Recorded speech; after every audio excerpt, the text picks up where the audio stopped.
Hey everyone, Metal Gamer Geek here. Welcome to the channel and to another episode of Let's Try This, a series where I play the first few hours of a game and give you a brief rundown of everything I experienced so you can decide whether or not the game is for you.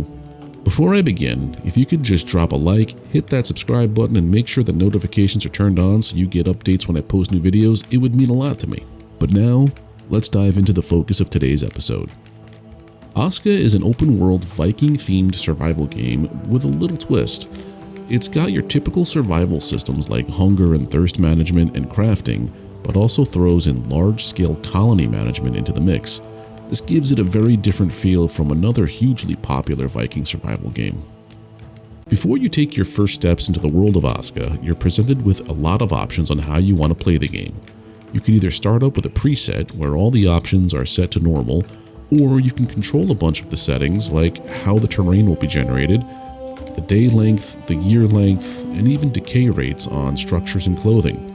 You'll even be able to tune some difficulty settings like if invasions happen more often or not at all, how many monster biomes there are out there and how populated they are, and also how much wildlife is out in the world. You'll also notice that there's a character selector. I say selector and not creator because all you can really do is modify the appearance of either Ragnar, the male character, or ASKA, the female character.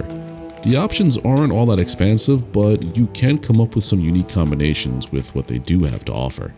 But I wouldn't spend too much time on this as the game is in third person and you really won't be seeing much of your character's face all that much. Once you finalize your settings and your character, you're finally ready to set sail into the unknown.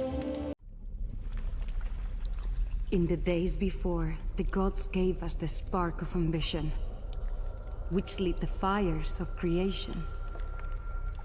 They gave us a world of our own, a home. They made us builders, warriors, legends. They gave us everything. But our hubris overcame us. We thought ourselves to be gods instead. We tore apart their memory. And so we were punished. Everyone, everything cast into the fire. Yet some of us were spared.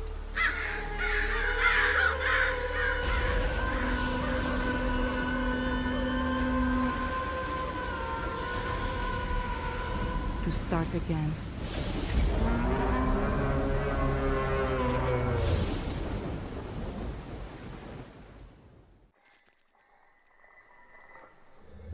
The first thing I noticed after waking up on the sandy shores where my ship had wrecked was that the game does not hold your hand. It kind of reminds me of how things started in the game The Forest. You wake up in a new world and you just have to do your best to survive. No HUD elements telling you where to go or what to do. Everything from here on out is up to you. This can be a bit overwhelming for some players as you don't have any clue on where to go or what to do. But if you do dig around in the menus a little bit, there are tutorials that help steer you in the right direction. Another thing that I noticed right away was just how stunning the environment is and that the game does an amazing job of immersing you into this new world. It also leans more towards realism with its aesthetic, with detailed flora and terrain elements. Once you finish taking in the sights, you need to establish a starting point for your settlement. On my playthrough, I spent most of my first day scouting the area and trying to find just the right spot, and before I knew it, night began to creep up. I wouldn't suggest doing what I did, and instead try to find a spot as quick as possible. There aren't any penalties that I noticed that come with the night, like in some other survival games where either your vision is reduced or your stamina doesn't regenerate as fast because you're cold, but you are taking up time, which is never on your side on a normal playthrough in ASKA. I'll get into that a little later when we talk about invasions. Now that you've established the starting point for your settlement, you need to gather resources by searching for sticks and small stones so you can craft better tools to be able to cut down trees and mine stone boulders. The way that ASKA handles this tedious task of scavenging is by pressing Z to activate a sort of echolocation or sonar ability that will show you all of the collectible resources within range so you can stuff them into your inventory. Your inventory is managed a little bit differently than some other survival games, as it's actually two inventories. One for smaller materials like fibers, small rocks, and Jotun blood, and the other one for larger materials like sticks, bark, as well as your tools and weapons. You'll really need to pay attention to which inventory the item gets stored in, as well as if the item stacks, because not everything in this game does in fact stack, and you'll soon find yourself running out of space very quickly. One of the things that took a little while for me to adjust to was the crafting menu in ASKA. To access it, you hit the B key and a horizontal menu appears over your hotbar. This menu also lays out how to progress and upgrade your structures by showing you what their dependencies are. What I mean is, if you want to build a shelter for instance, the menu will show you that first you need to build a campfire, but in order to do that, you first need to build a simple fire. This is the way that ASKA handles progression, through building unlocks. What this also means is that you're going to be doing a lot of building, a lot of crafting, and a lot of resource gathering. Thankfully though, you won't be doing this alone, as you'll be able to summon other villagers to your settlement once you build the Eye of Odin structure and supply it with enough Jotun blood. To find this resource, just look for stones that have a shiny blue protrusion and smash them with your pickaxe.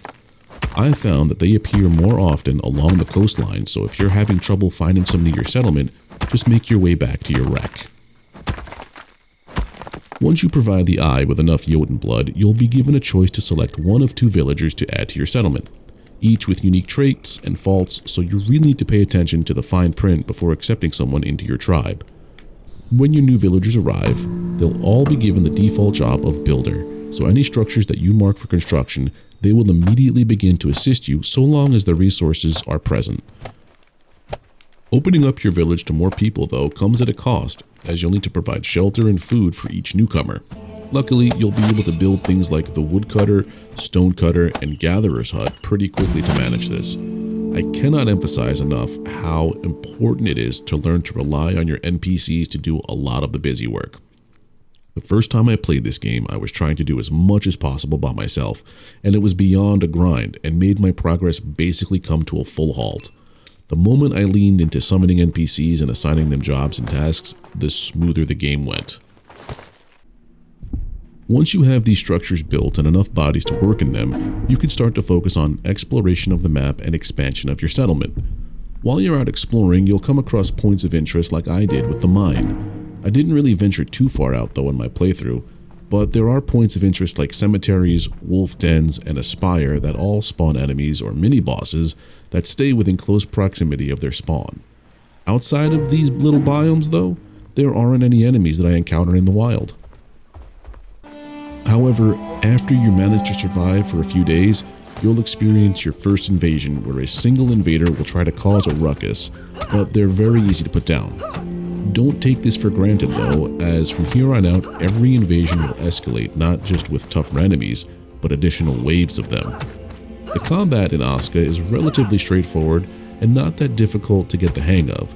You just need to learn how to time your dodges to avoid damage, or how to block with your shield if you manage to craft one. I managed to make it to day 7 before I was overwhelmed by an invasion and met an unfortunate end. ASKA handles player respawns in a unique way. You can either respawn at your shipwreck, but you will lose all skill progression you've made so far, so things like woodcutting, skinning, etc. Or you could sacrifice one of your villagers and respawn right then and there and take no penalty. The trade-off though is that you'll be losing a villager that had a specific job and skills that were leveled for that job. Getting someone new to replace them also means that they won't have the same perks and possibly different faults, so it's a gamble either way. Do you reset your personal progress, or have the village suffer by losing an important worker? This question is mostly for the very early game, because as soon as you upgrade your Eye of Odin to level 3, you'll be able to summon those you've sacrificed back into the tribe. Overall, I found my time with ASKA to be extremely laid back and calm compared to most survival games I've played recently, which is a great thing. Not every game needs to impart a sense of danger or dread around every corner every second that you're playing. Building in this game is rewarding, albeit a little on the tedious side in the beginning, but once you start to unlock the later structures, your settlement starts to feel alive with all of your villagers running around, doing their part, and at least for me, it made me want to keep expanding and exploring. So that's about it for this episode of Let's Try This ASKA. I hope you enjoyed the summary of my time with the game, which clocked in at about 4 hours or so, and if you did, maybe you'll consider dropping a like and smashing that subscribe button. Let me know in the comments if you've played this game already and what your thoughts are on it. As always, take care Have a good one, and I'll see you soon.